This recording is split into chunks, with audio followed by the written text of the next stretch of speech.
అందరికీ నమస్కారం.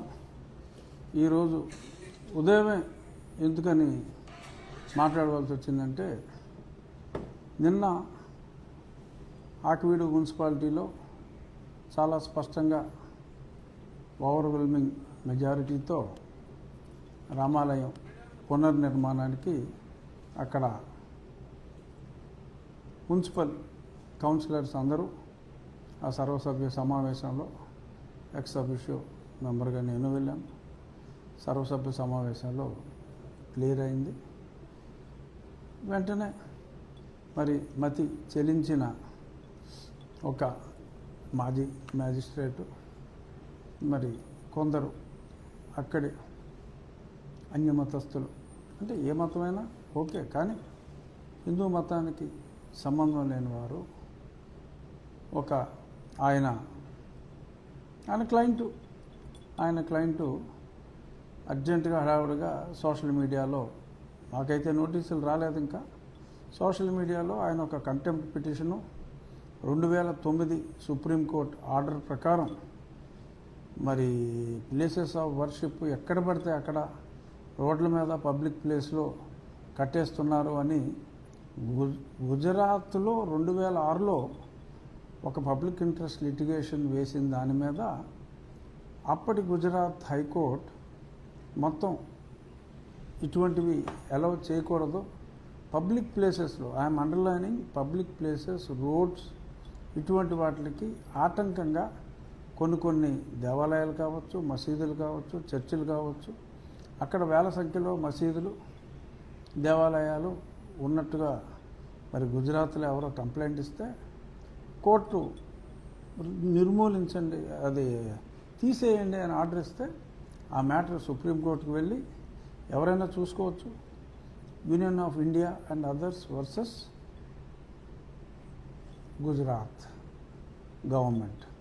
సో అక్కడ 2009 సమ్వేర్ ఇన్ నవంబర్ మరియు డిసెంబర్లో సుప్రీంకోర్టు అన్ని రాష్ట్రాలకి కొన్ని మార్గదర్శకాలు ఇచ్చింది. ఏంటంటే పబ్లిక్ ప్లేసెస్లో ఎటువంటి మందిరాల నిర్మాణం, దేవాలయాలు కావచ్చు, మసీదులు కావచ్చు, చర్చ్ కావచ్చు, unauthorised constructions are not allowed. స్పెసిఫిక్గా అన్ఆథరైజ్డ్ కన్స్ట్రక్షన్, ఎప్పుడైనా ప్రభుత్వం అనుమతిస్తే అది ఆథరైజ్డ్ అవుతుంది, అనుమతి ఇవ్వకపోతే అన్ఆథరైజ్డ్గా పరిగణించబడతారు. ఇక్కడ మొన్న జడా శ్రావణ్ కుమార్, నేను కూడా కోర్టుకు వెళ్ళినప్పుడు మా తరపున నేను కూడా ఆర్గ్యుమెంట్ చేసినప్పుడు ప్రభుత్వ న్యాయవాదులతో కలిపి జడా శ్రావణ్ కుమార్ అడిగింది ఏంటంటే ఆ రూల్స్ ఫాలో అవ్వాలి అని మాత్రమే పేర్కోవటం జరిగింది.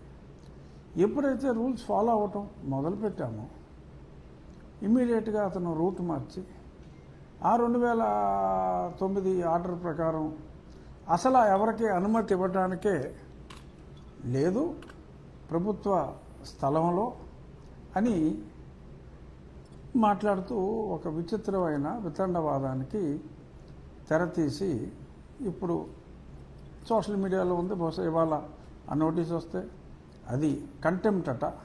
సో ఆ కంటెంప్ట్ విచారణకు వస్తే నేను ఏదైతే సమితి తరపున అప్లికేషన్ ఇచ్చామో ఆ సమితి గౌరవాధ్యక్షుడిని నేను కాబట్టి ఓకే, సో డెఫినెట్గా నేను పర్సనల్గా కూడా వెళ్తాను. ఇక్కడ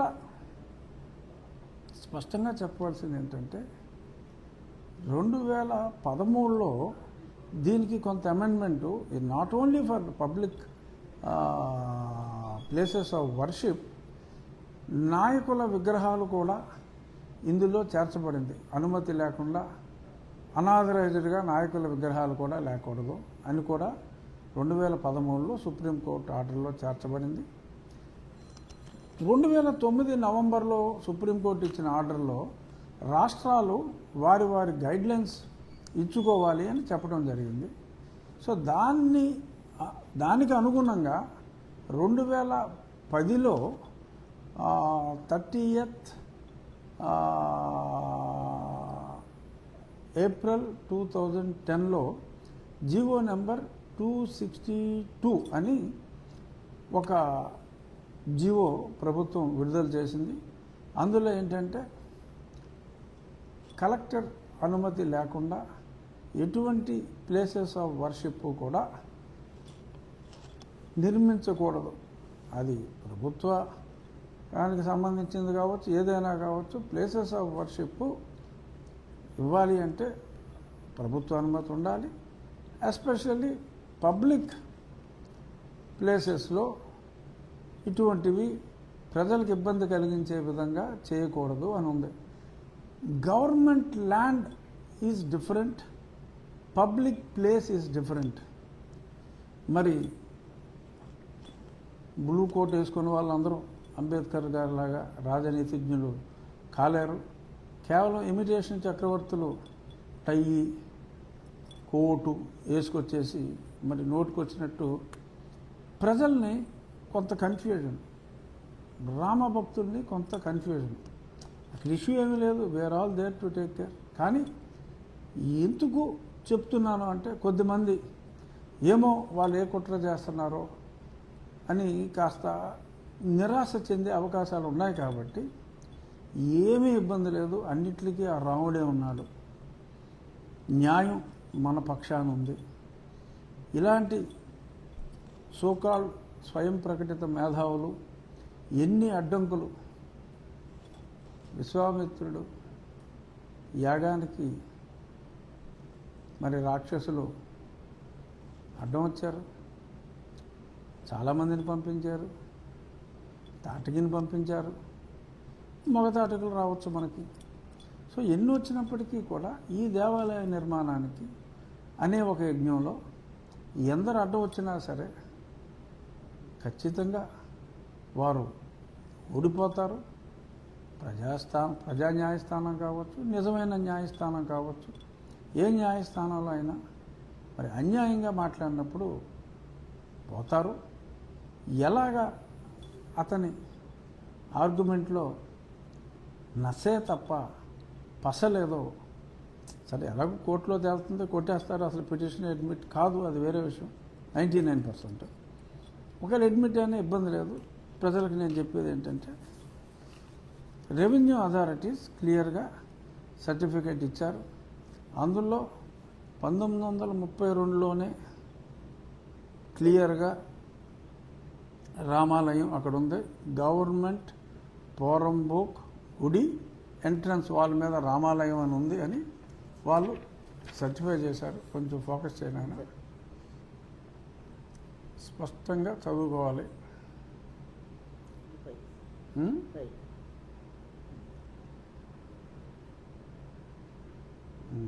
ఓకే, సో చాలా స్పష్టంగా ఉంది.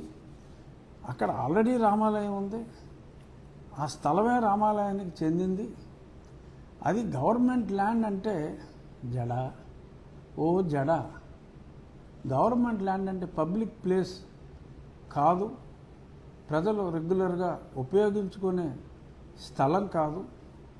ఆ మాటకు వస్తే 2013లో నాయకులు కూడా మరి పెట్టడానికి వీల్లేదు, అనుమతులు లేకుండా అని చెప్పారు. మీ లెక్క ప్రకారం మీరే కరెక్ట్ అని మీరు భావిస్తే మీరు ఎవరినైతే ఇమిటేట్ చేయాలని చెప్పి చూస్తున్నారో మరి పెద్ద ఆయన Ambedkar, doctor Bharat Ratna doctor B R Ambedkar గారి విగ్రహం కనీసం 100 సంవత్సరాలుగా విజయవాడ ప్రజలకి ఒక ఎగ్జిబిషన్ పెట్టుకోవాలన్నా, ఒక మహాసభ పెట్టుకోవాలన్నా, గాంధీ గారు వచ్చి సభ పెట్టినా, ఆ రోజుల్లో ప్రీ ఇండిపెండెన్స్ నెహ్రూ గారు వచ్చిన మరి అందరూ కూడా పీడబ్ల్యూడీ గ్రౌండ్స్ అనేది చాలా ఫేమస్. మరి అటువంటి పీడబ్ల్యూడీ గ్రౌండ్స్లో జగన్మోహన్ రెడ్డి ముఖ్యమంత్రిగా ఉన్నప్పుడు మరి అతను పర్మిషన్లు అన్నీ ఇచ్చాడు, కట్టాడు. అది కొట్టేమంటావు నువ్వు? అది గవర్నమెంట్ స్థలం కదా. ఓ జడా, అది గవర్నమెంట్ స్థలం కాదా? హైదరాబాద్లో కట్టారు చంద్రశేఖరరావు గారు, అది గవర్నమెంట్ స్థలం కాదా? 2013లో ఆ నాయకులను కూడా ఇంక్లూడ్ చేశారు కదా సుప్రీంకోర్టు. Yellow contempt. అక్కడ అంబేద్కర్ గారి విగ్రహం, ఇక్కడ అంబేద్కర్ విగ్రహం నేరం అని అనలేవు. ఎందుకంటే it is not unauthorised, it is authorised. ప్రభుత్వం అనుమతులు ఇచ్చింది. అనుమతి లేని వాటిని అలౌ చేయొద్దు అనే చెప్పారు తప్ప అనుమతి తీసుకుని కూడా కట్టుటకు లేదు అంటే రోడ్డు మధ్యలో అనుమతి ఇవ్వద్దురా బాబు అని చెప్పారు. అంతే తప్ప public place is different, government land is different. Pre ఇండిపెండెన్స్లోనే అది గవర్నమెంట్ ల్యాండ్ గుడికి చెందిన స్థలంగా రిజిస్టర్ అయిపోయి ఉంటే మరి నువ్వు కాగితాలు చూస్తున్నావా లేదా చూసేవా లేదో నాకు తెలియదు శ్రావణ్ గారు. కొంచెం మీ ఇంటి పేరులో జడ ఉంది కానీ మీరు వాడాల్సింది తల. ఆ తల వాడతలేదు. దయచేసి తల వాడండి, జడ వాడద్దు, తల వాడండి. కన్ఫ్యూజ్ చేయకండి జనాల్ని. సరే మ్యాటర్ వస్తే ఎప్పుడు వస్తే అప్పుడు చూసుకుంటాం. It is going to be unauthorised construction. ఉన్న దేవాలయం స్థలంలో, దేవాలయానికి సంబంధించిన స్థలంలో కట్టుకొనుటకు మళ్ళీ తిరిగి అనుమతులు అవసరం లేకపోయినప్పటికీ కూడా మీలాంటి కుహానా మేధావుల కోసం తిరిగి అన్నీ కూడా తీసుకొని పకడ్బందీగా రామాలయ నిర్మాణం కొనసాగుతుంది. మీలాంటి మరీచ సుబాహుల ఈ యజ్ఞాన్ని భగ్నం చేసే ప్రయత్నాలు ఎన్ని జరిగినప్పటికీ మళ్ళా చెప్తున్నా, శ్రీరాముని అండతో ఇటువంటి రాక్షస పన్నాగాలు చెల్లవు. రామభక్తులకు నా వినతి, ఖచ్చితంగా న్యాయం మన వైపు ఉంది. ఆ 2009 order is also in our favour. This is the temple land. This is not public place which is giving any disturbance to the public.